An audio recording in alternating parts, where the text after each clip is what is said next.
What is this? Wow. Wow, what a pleasure to be back at CPAC. This is the third time I've spoken at CPAC, and it's the first time the crowd has been all around me. This is really, really impressive. Thank you for being here. I know that I'm here today because a year ago I was the speaker at the National Prayer Breakfast. If you have not seen that speech, please go to my website, ericmetaxas.com, and watch it. If you go to ericmetaxas.com by noon and follow me on Twitter, you will get a free Wacko Birds t-shirt. Thank you. But seriously, if you watch the speech, you will see at the end I led the audience in singing Amazing Grace. I will not do that just now, but I would like to lead you, if I could, in lip-syncing the national anthem. All right, that's a Super Bowl joke. I guess I probably need to get serious for a moment or two. Or was it an inauguration joke? I get them all confused. Yeah, they had too much in common. Okay, to be serious and non-pejorative, some of you know I wrote a biography of Dietrich Bonhoeffer, and it's because, thank you, and it's because of Bonhoeffer that I find myself thinking this morning and often recently about the issue of religious freedom in America. Many people have said that they see disturbing parallels between what was happening in Germany in the 30s on this issue and America today, and I'm very sorry to agree. Let me begin with my hometown, Danbury, Connecticut. Some of you, go Hatters, some of you know that Thomas Jefferson wrote a letter to the Danbury Baptists in 1801 in which he uses the phrase separation of church and state. And in case there is anyone who doesn't know it, the sense in which Jefferson uses that phrase is actually the opposite of how it's generally thought of today. Today we often hear it means that the state needs to be protected from religion, and that religion should have no place in government or society. But Jefferson and the founders thought precisely the opposite. They knew that the state, capital S, was always tempted to take over everything, including the religious side of people's lives, so they put a protection in something called a constitution, capital C, that the government could not favor any religion over another and could not prohibit the free exercise of religion. Yeah, you're cheering for the founders, not for me. They wanted churches and religions to be protected from the government, from Leviathan. Why? Because they knew that what people believed and their freedom to live out and practice one's most deeply held beliefs was at the very heart of this radical and fragile experiment that they had just launched into the world. All right, so where are the threats to religious freedom today? Well, for one thing, understand we're not talking about freedom of worship.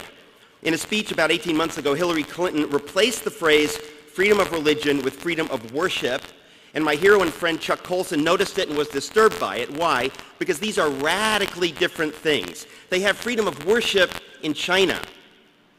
So what exactly is freedom of worship? Well, in my book, Bonhoeffer, I talk about a meeting between Bonhoeffer's friend, the Reverend Martin Niemöller, who early on in the Third Reich was one of those fooled by Hitler. In that meeting, Niemöller says something to Hitler about how he, Niemöller, cares about Germany and the Third Reich. And Hitler cuts him off and says, I built the Third Reich, you just worry about your sermons. There, in a few words, you have the idea of freedom of worship. Freedom of worship says you can have your little strange rituals and say whatever you like in your little religious buildings for an hour or two on Sundays, but once you leave that building, you will bow to the secular orthodoxy of the state. We will tell you what to think on the big and important questions, questions like when life begins and who gets to decide when to end it and what marriage is. And if you don't like it, tough luck, that's freedom of worship, and they have that in China, and they had that in Germany in Bonhoeffer's day. But the Founding Fathers said just the opposite. They said that faith inside that church building must live on and flourish outside that church building for the rest of the week.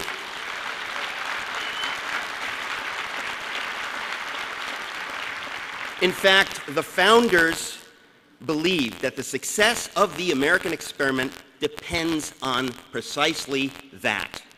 In Os Guinness's magnificent and very important book, A Free People's Suicide, he reminds us, what we should already know, that the founders believed freedom of religion was at the heart of the American experiment. In that book, he talks about the golden triangle of freedom. I'll bet you never heard about that in school or in college. Just 2 generations of Americans have kind of missed this foundational principle given to us by the founders. Os Guinness explains that the founders knew that freedom and self-government were not possible without virtue. Without virtue, we would simply vote to line our own pockets and elect those leaders who would line our pockets. But they believed that freedom required virtue, and virtue in turn required faith. Freedom requires virtue. Virtue requires faith. It was mainly faith that motivated citizens toward virtue. So freedom required virtue, virtue required faith, but faith in turn requires freedom, the golden triangle. And the whole triangle falls apart if you take away any one of those 3 things. They support each other. Please read A Free People's Suicide, and please understand the founders' idea of ordered liberty. We have lost that understanding in America, and to lose that is to cease to be America. Chuck Colson saw some serious threats to religious freedom on the horizon, and in 2009, some of you know, he led the way in drafting something called the Manhattan Declaration. If you don't know about that, go to manhattandeclaration.org. Please read it, please sign it, please tell the world about it, because already now, a few years later, those distant threats that he saw in 2009 are coming to pass. First of all, of course, there's the HHS mandate. Many people have dismissed this as something to do with contraceptives. It has just about nothing to do with contraceptives and everything to do with religious freedom. It's the issue of the government saying to a religious group that whatever you think about these issues means nothing. We're the state, and we will force you to pay for contraceptives and abortifacients. We will force you to violate your conscience and your religion. Why? Because we can. We have the power, and you Catholics are just a backward religious minority. You may know that Joseph Stalin, in a battle with the Catholic Church, once asked, how many divisions does the Pope have? It's an ugly moment in American history when the current presidential administration is taking a page out of the book of Joseph Stalin. When the government bullies a minority instead of protecting that minority, that is the beginning of the end of America. We protect minorities here. So I, as a non-Catholic who doesn't share that entire view on contraception, am nonetheless obliged as an American to defend those who have those views. That's what makes us America.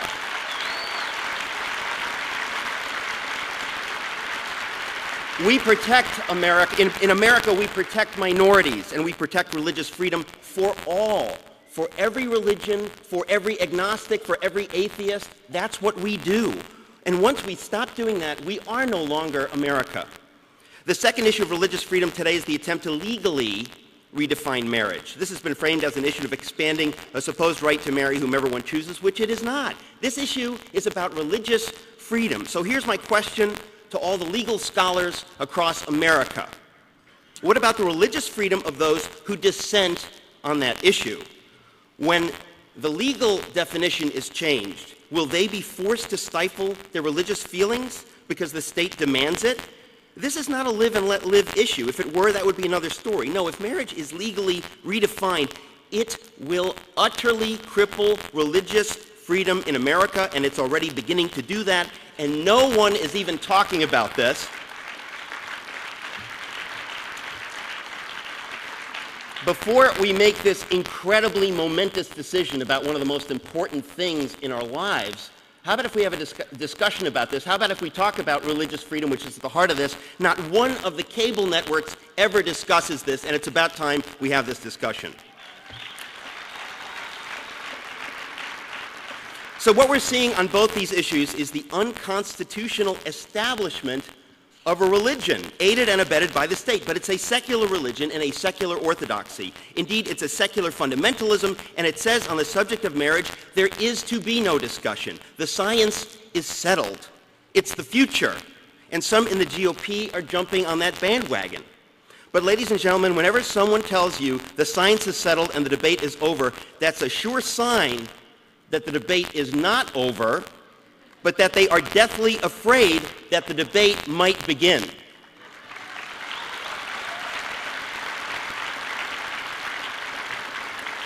So they want to tell you it's settled, and let's hurry up and make this decision and get on the right side of history. But God determines who is on the right side of history, not the mainstream media, and certainly not the government.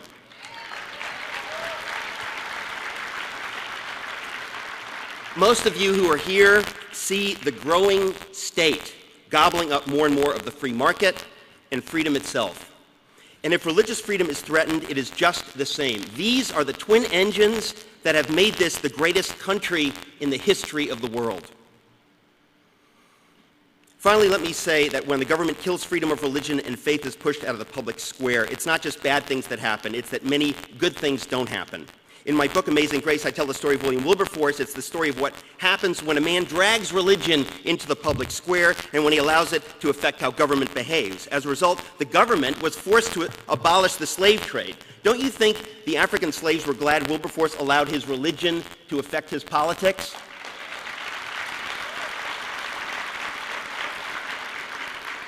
In those days, the settled science was that slavery and the slave trade were just the way it was, and to even discuss abolishing them was insane. But devout Christians who believed every human being is made in the image of God forced that discussion. The story of Bonhoeffer shows that it was many serious Christians who led the conspiracy against Hitler. The settled science was that the Third Reich was the future, and any dissenting voices were simply silenced. But the voices of faith were not so easily silenced. Indeed, even Bonhoeffer, though murdered by the Nazis, speaks to us today. He's speaking to us, to America, and warning us not to let ourselves be silenced. He called the church to stand up and be the church, and he is doing so now to the American church. Stand up for what is right, knowing that the whole country will be blessed, not just the church.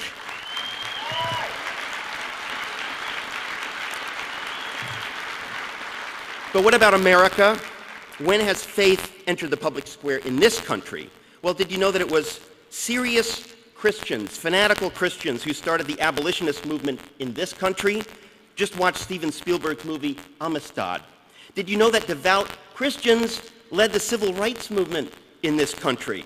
Some would have you think it was secular liberals who led it, but it was a church-based, faith-based movement from beginning to end. Did you know that Rosa Parks was a devout Christian? She was chosen to kick off the bus boycott because of her faith. Did you know Jackie Robinson was a serious Christian, and that Branch Rickey, who picked him to be the one to break the color barrier in baseball, did so because of Robinson's Christian faith, and that Rickey was himself a Bible-thumping Christian who did what he did in part because he believed God wanted him to do it. There's a movie coming out about Jackie Robinson this month. I'll bet they don't even mention that. I do mention it in my next book, 7 Men, because I think everyone should know that it was Jackie Robinson's faith that stood behind what he did. If you push the voices of faith out of the mainstream and replace them with a secular orthodoxy, you take away the single most important check the founders put in place against unbridled statism. My friends, here's the story. We have had so much religious freedom in this country that we hardly are aware of what it even is. We're like the fish who doesn't know what water is. We've been blessed with religious freedom, so blessed we hardly recognize when it's being threatened. So let me be one voice warning my fellow Americans that unless we take this very seriously and very soon, it will soon be too late and we won't be able to do anything about it. Please take this seriously. Please read Os Guinness's book, A Free People's Suicide. Please visit the ManhattanDeclaration.org. And please fight for our country. This is about America. God bless you, and God bless America.